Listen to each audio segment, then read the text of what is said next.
வணக்கம். ஒரு நிமிஷம் யோசிச்சு பாருங்க. கிட்டத்தட்ட 2000 வருஷத்துக்கு முன்னாடி எழுதப்பட்ட சில கடிதங்கள் இன்னைக்கு நாம டெய்லி சந்திக்கிற பிரச்சனைகளுக்கு ஒரு தீர்வா இருக்க முடியும்னு சொன்னா நீங்க நம்புவீங்களா? வாங்க, புகழ்பெற்ற ரோமானிய தத்துவஞானி செனகாவோட அந்த ஞான பட்டகத்தை நாம ஒன்னா சேர்ந்து திறந்து பார்க்கலாம். இந்த உரையாடலுக்கு உங்க எல்லாரையும் அன்போட வரவேற்கிறேன். நம்மளோட அன்றாட வாழ்க்கையில எவ்வளோ குழப்பங்கள், எவ்வளோ கவலைகள். இதுக்கு நடுவுல நாம எல்லாருமே ஒரு தெளிவான பாதையை தேடிட்டு தான் இருக்கோம் இல்லையா? ஒவ்வொரு நாளும் புதுசு புதுசா சவால்கள், டென்ஷன், பிரஷர், இந்த வேகமான உலகத்துல நாம ஓடிக்கிட்டே இருக்கோம். இதுக்கு நடுவுல நிஜமான மன அமைதியையும் வாழ்க்கையோட அர்த்தத்தையும் எங்க போய் தேடுறது? இந்த கேள்வி நம்ம மனசுல எப்பவாவது ஒரு தடவையாவது வந்திருக்கும் கண்டிப்பா. ஆச்சரியமா இருக்குல்ல? இதுக்கான பதில்கள் எல்லாம் ஒரு 2000 வருஷம் பழமையான புத்தகத்துல இருக்கு. செனக்காவோட லெட்டர்ஸ் ஃப்ரம் அ ஸ்டோயிக். இது வெறும் ஒரு புத்தகம் இல்லைங்க, இது ஒரு வழிகாட்டி.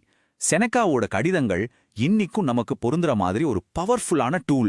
வாங்க, இந்த புதையல இப்ப நாம திறந்து பார்க்கலாம். செனக்காவோட முதல், அதே சமயம் ரொம்ப ரொம்ப முக்கியமான பாடம் இதுதான்.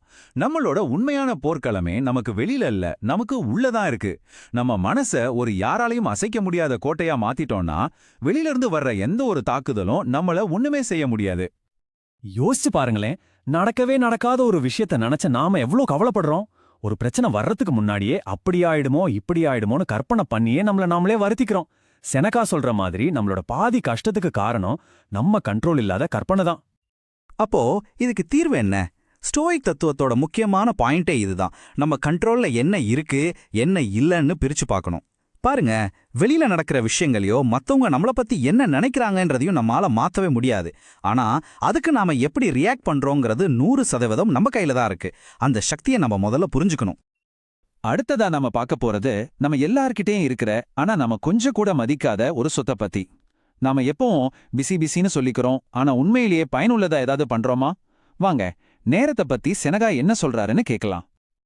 எவ்வளோ ஆழமான ஒரு வரி பாருங்க. பணத்தை எவ்வளோ கவனமா செலவு பண்றோம், ஆனா நேரத்தை மட்டும் தண்ணி மாதிரி செலவழிக்கிறோம். செனகா என்ன சொல்றாருன்னா, நேரம்ங்கிறது நமக்கு கொடுக்கப்பட்ட ஒரு கடன். அதை நாம ஒருபோதும் திருப்பி செலுத்தவே முடியாது. ஒவ்வொரு செகண்டும் ரொம்ப ரொம்ப மதிப்பு வாய்ந்தது. சரி, நம்மளோட இந்த விலை மதிப்பில்லாத நேரத்தை நாம எப்படி வீணடிக்கிறோம்?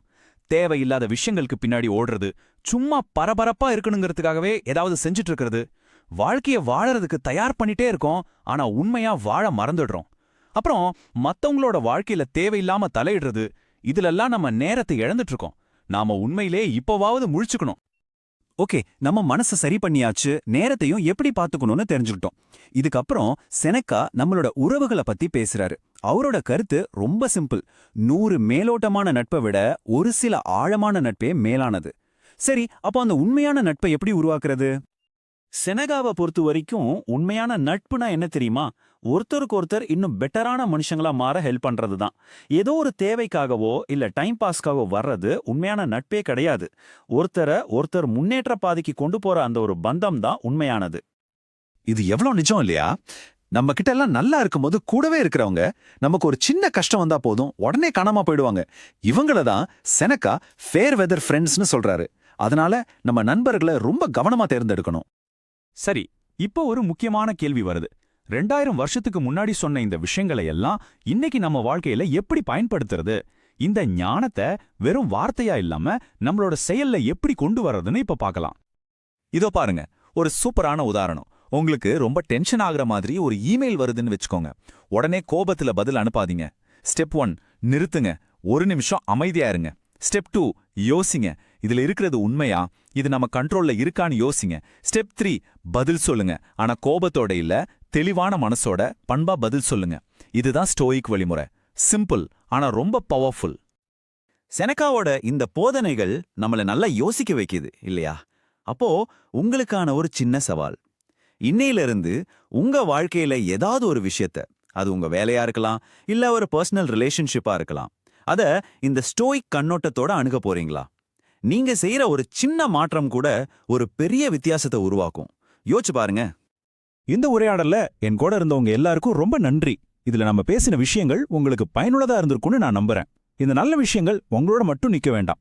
அன்பை பரப்ப இதை உங்க நண்பர்கள், குடும்பத்தினர் கூட ஷேர் பண்ணுங்க. நாம மீண்டும் சந்திப்போம்.